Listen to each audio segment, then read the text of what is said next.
A plus B, Syllabe, métaphore, W plus oxymore. Mon chou, tes couettes sont chouettes sous la couette. Les toucher, c'est chou.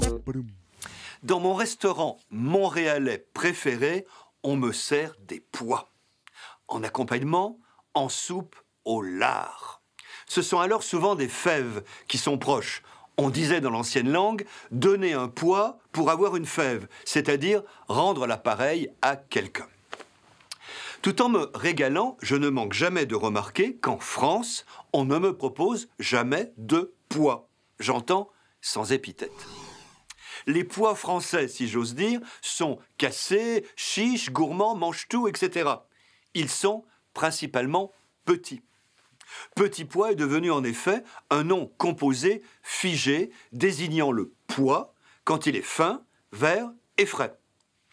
La disparition des pois est récente si l'on en juge par la littérature où l'on sème, récolte, mange des pois jusqu'au XXe siècle. En témoignent des locutions figées, la fleur des pois, ce qu'il y a de mieux, la purée de pois, qui est un brouillard épais, une cravate à pois. Les francophones du Canada ont bien raison de manger des pois, terme de bon aloi et commode. Les fameux petits pois à la française sont tout simplement des pois, choisis certes pour leur taille, ce qui est un des charmes de la recette.